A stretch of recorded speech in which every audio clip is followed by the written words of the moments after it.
This podcast contains general information only and doesn't take into account your personal financial situation or goals. This is Fit for Business with Sonja Pfitz, a podcast series designed for you. Whether you're starting a business, growing your business, or buying a business, it's never too early or too late to think about your debt strategy. Fit for Business with Sonja Pfitz aims to cover everything you need to know, especially if you've tried to navigate the lending space and found it too overwhelming or complicated. Fit for Business is here to help.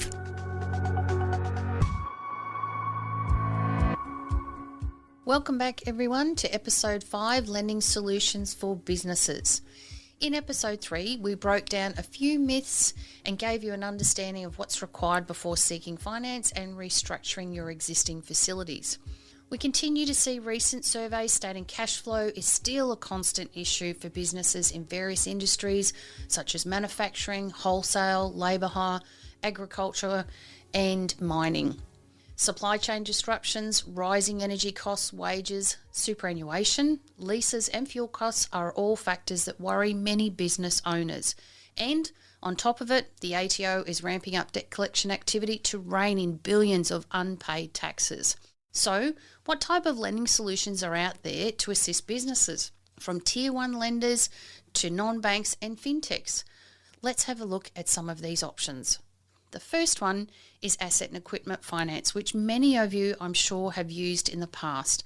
So asset and equipment finance is used when you're looking to purchase some equipment, trucks, trailers, vehicles, CNC machines, lathes, robotics, any of those sort of things.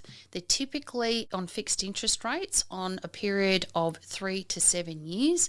Some of those lending products also have an option for a balloon at the end, which means you're paying less in your monthly repayment fees, but there is a gross amount that you have to pay at the end of that period. There are some lenders that allow you to roll over that balloon for a specific period of time, like a further 1 year, but it's not recommended. Try not to have the balloon if you can. Have a deposit up front, which will lower the costs even further. The next one is commercial loans and overdrafts. There are two forms of these, both secured and unsecured. And when we use the term secured, we're talking about having another asset that's actually supporting that particular loan. Typically, that means property. A lot of Tier 1 lenders, if they're providing a commercial loan, which is a lump sum of funding, or even if they provide you with an overdraft, which is a cyclical line of funding that moves up and down, they will typically want security in terms of property or other assets.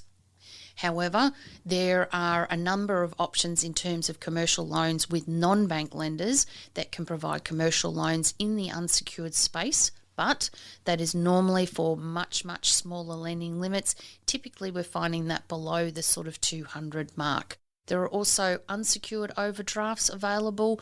Again, those overdraft limits are much smaller in size, typically around the 20 to 30, sometimes 50,000 mark. The next product that we have available is really looking at invoice finance. Now, invoice finance is where you're using an asset in your balance sheet to actually support the cash flow in the business. So as you raise invoices for goods that are finished or products that are finished, services that you've completed, there are specific lenders in the invoice finance space that will provide funding against those invoices. It can be up to 85% of the gross value of the invoice, and as your customers pay in time with your normal trade terms, that debt that you've borrowed against those invoices are actually repaid. It works very similar to an overdraft in terms of its cyclical nature. As you put invoices up for funding, customers pay, it actually repays the debt, you put more invoices for funding, and so on and so forth. So if you have a business where you're trading on terms in a B2B environment, invoice finance is a potential for you.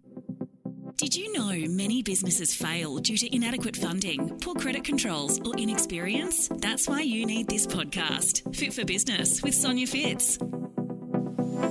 Trade finance is another option, and that's where it plugs the hole for your creditor payments. And what do I mean by that? Typically, when you're purchasing stock or materials from a supplier, or you might be having to pay your electricity bill, three-phase power's gone up, significantly. Trying to find the funding for that can be difficult if your customers are not paying fast enough, or you need to secure extra materials or extra supply of raw materials or product for a particular order you may have secured, or a new project that's coming up. Even in the retail space, if we have customers that are purchasing a lot of product, for instance, trade finance is a good option. And what you do there is you're actually using your supplier invoices to provide that to the lender. They will fund those invoices, they will pay your supplier, and you have 120 days to repay that debt back. So again, you can see that that's providing additional cash relief in the business. Quite often we will see invoice finance paired with trade finance for specific businesses. Another option that we have is short-term loans. These are typically unsecured up to around $250,000, but they can be much more expensive than traditional finance or any of the other options that we've just talked about. But they do have their place. Typically, these short-term loans are used to fill, as the name states, a short-term need, and it might be to pay out a tax debt so you're not in breach of existing covenants with your other lenders. It might be to pay a supplier because you've got an opportunity to buy bulk material at a much cheaper price.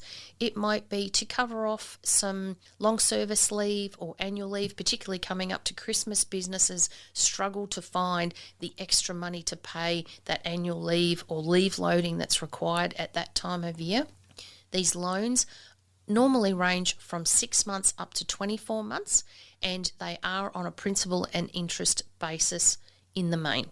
Some of the options allow you to pay the interest at the back end of the facility, but I would not recommend that. Like with any loan that you have, make sure that you pay it on a principal and interest basis so that you don't have to come up with excess funds at the end of the loan period. They're the cash flow lending products that we're talking about, and working capital lending products we're talking about. But other options that are available to businesses are really around the commercial property space. So in commercial property finance, you may have an opportunity to buy a building. You may have an opportunity to buy a building in your self-managed super fund for which you're going to be operating from, or you may actually lease that building out and earn an income from that. So that particular product is what we call a commercial property finance loan. They are available from both the tier one, so the major banks, non-bank lenders, and also private lenders as well. So whenever you're implementing a financial solution into the business, it needs to meet your current and future requirements. That is absolutely key.